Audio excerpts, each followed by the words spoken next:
Hi everyone and welcome back to my channel. For today's video, I am going to be filming a long overdue TBR video of all the horror books that I hope to read sometime this year. This video definitely should have gone up on my channel in January, but due to a series of unfortunate events called life, I'm just getting around to filming it now, and I definitely want to film it as quickly as possible because I've definitely been putting off reading these books until I film this video. So I wasn't planning on filming today, but I was like, you know what, I really want to read some of these books, so I just need to film this video and get it up on my channel. So that is what we're going to be doing today.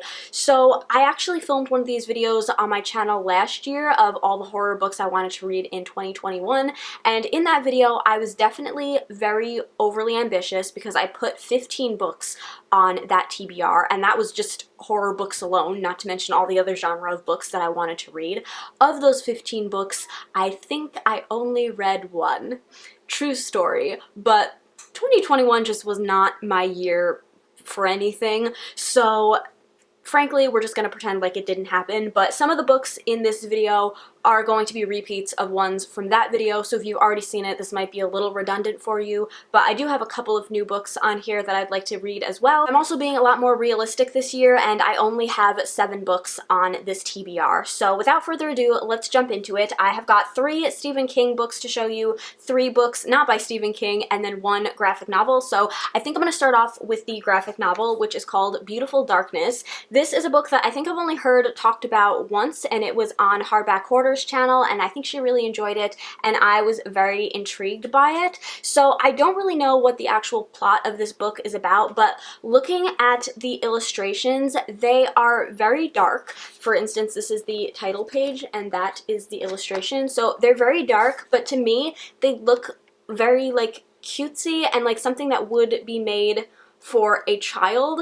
And a very specific thing that I enjoy in the horror genre is anything that kind of looks like it would be made for kids but is horrifying. So for example, a rabbit hole that I fall into on YouTube more often than I care to admit is horror stop motion animation. Like, I just love the fact that it looks like it's made for kids, and it gives me the vibes of all of those like stop motion animation Christmas TV shows that I grew up watching, but like it's horrifying. I don't know why I love that. That was also like one of the reasons I think I really enjoyed Squid Game, was because I loved the fact that it was like terrifying things, like very disturbing, gory stuff, but everything was like colorful and bright and hidden behind a kid's game. Like, I don't know why that really intrigues me, and that's like what I get from this book. So I am very, very excited to give this a read and see what the actual plot of it is about, but I have a feeling that I'm just gonna like love all of the illustrations in here. Now moving on to the 3 horror books I have that are not written by Stephen King. First up, we have Tender is the Flesh. This, I think, is a dystopian horror in which there has been this like infectious disease that has made all animal meat poisonous for us to consume. So now we can have special meat, which is humans. And I think there are now humans that are like bred for this purpose, and I believe we're following a guy that like works at one of these butchering places, I guess, and he ends up like treating one of these humans that is supposed to be for food purposes, and it starts to treat them as a person.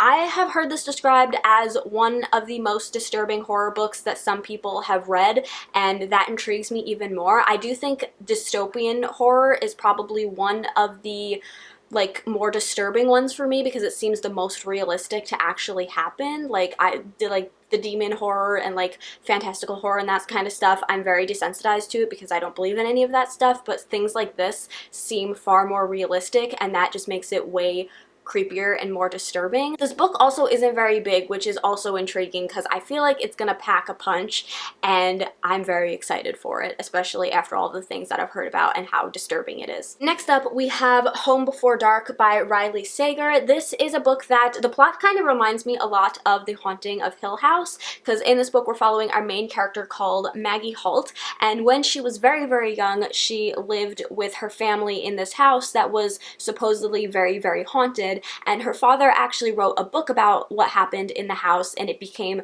very popular, but it kind of gave her family a bad rep in the town. So many years later, her father passes away, and Maggie ends up inheriting her childhood home. And at this point, she was very young at the time, so she doesn't remember a lot of the things that happened when she was living in that house, and she thinks the things that her father wrote about are all made up. So her plan is to renovate this house and put it on the market, but when she actually goes back to it, I think she starts to realize that maybe what her father wrote about wasn't all make-believe. So I don't know about you, but it just very much gives me the vibe of like The Haunting of Hill House, which I loved a lot of the adaptations of that book. I actually wasn't the biggest fan of the book itself, but I really liked a lot of the adaptations of it.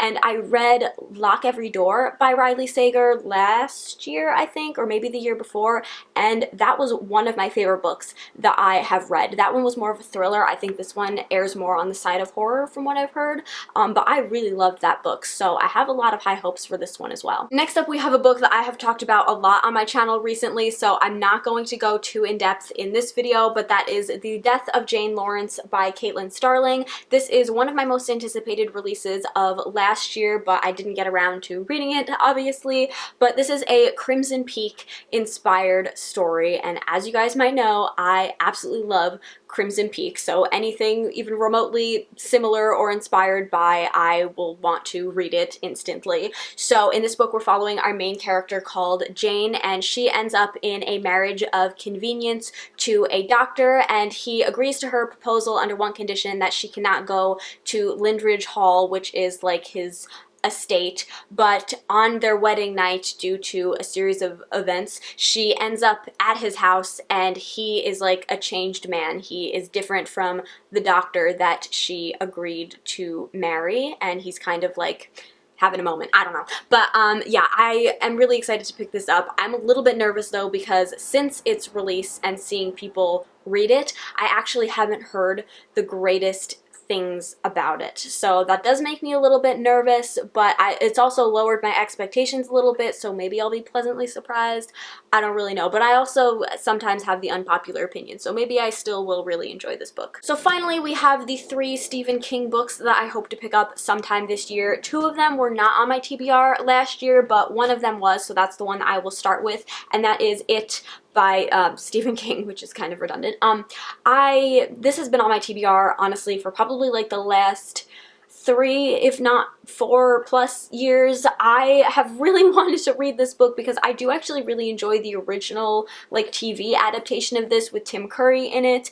I haven't seen the new one, but I do want to watch that one as well. I think I would probably enjoy both of them, and I assume most people probably know what it is about with Pennywise and the clown and all that jazz. But I actually did start reading this, I think it was 2 years ago. I got like 50 pages into it, and to be honest, I just wasn't really vibing with the writing, which is odd because his writing is like what I enjoyed about all of his other books that I've read. So the fact that it wasn't really flowing for me when I tried to read this the first time was a little bit concerning. So I ended up just putting the book down, hoping that maybe I just wasn't in the mood for it, and if I picked it up at a later date, I would enjoy it a bit more. So that's what I'm hoping will happen. This is also just like a very intimidating kind of book, so I feel like this is a book that I'll very easily like lose my steam with reading, but hopefully if I pick it up at just the right time, I will really enjoy this, because I know a lot of people really love this book. This is like their favorite of the Stephen King books.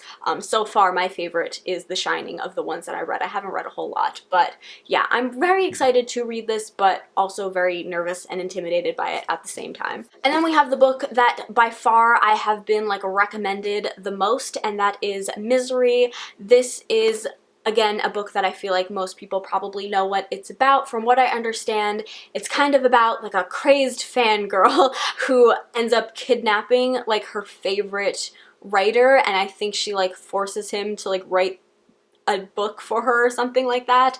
I don't know. I've never seen the film, which again is shocking for some people because I know it's got like Kathy Bates and everybody loves that movie, but I really want to read the book first before I watch the film. So that is what I am intending to do, and this is another one that I feel like I'm going to really enjoy, and I'll probably end up picking up this one first before the other 2 that I showed you.